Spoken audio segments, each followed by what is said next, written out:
దాడి జరగడం అనేది అత్యంత ఆటవికమైన హేయమైన చర్యగా బహుజన్ సమాజ్ పార్టీ దీన్ని మొదటగా తీవ్రంగా ఖండిస్తా ఉంది.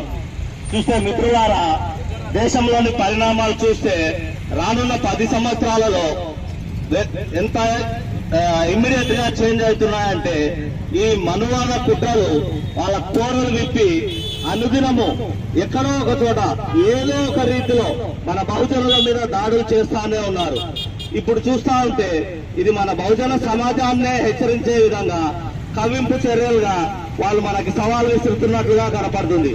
ఇకనైనా మన బహుజన సమాజం అంతా బీసీ, ఎస్సీ, ఎస్టీ, మైనారిటీ వర్గాలందరూ కలిసి ఇటువంటి చర్యలు ఇంకొకసారి వాళ్ళు చేయాలని వాళ్ళ ఆలోచన కూడా రాకుండా ఉండే విధంగా మనమందరం మేడం గారు చెప్పిన విధంగా జేఏసీగా పాల్గొని మన ఐకమత్యాన్ని నిరూపించి ఇంకొకసారి బహుజనుల జోలికి ఎవరైనా వస్తే వాళ్ళని గద్దెదించే పరిస్థితి వస్తుంది అనేది మనం ఐక్యంగా ఉండి ఖచ్చితంగా ఈ పోరాటాన్ని ఎదుర్కొని మనం విజయం సాధించే దిశగా ప్రణాళికలు వేయాలని మనకు అనుకూలంగా ఉన్నటువంటి అన్ని సంఘాల నాయకులని కోరుతా ఉన్నాం.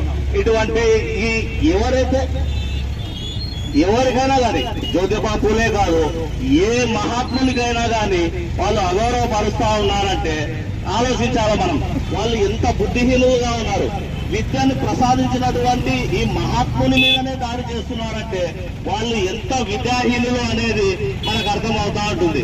మన వర్గాలతోనే ఈ ఆర్ఎస్ఎస్ వాళ్ళు మన మీదకి ఈ రెచ్చగొట్టే కార్యక్రమాలు చేస్తున్నారు. కాబట్టి ఇకనైనా మనందరం మహనీయుల చరిత్రని ఈ ప్రపంచానికి చాటి చెప్తూ మనమందరం ఐక్యతతో రాబోయే రోజుల్లో ఇటువంటి దాడులు చేయాలంటే ప్రతి దాడులు జరుగుతాయనేది విధంగా మనమందరం సమాయత్తం కావాలని తెలియజేస్తూ ఇటువంటి కార్యక్రమాలకు బహుజన సమాజ్ పార్టీ సంపూర్ణ మద్దతు తెలియజేస్తుందని ముగిస్తున్నాను. నా పేరు అరుణ్ కుమార్, బహుజన సమాజ్ పార్టీ జిల్లా ఇన్ఛార్జ్.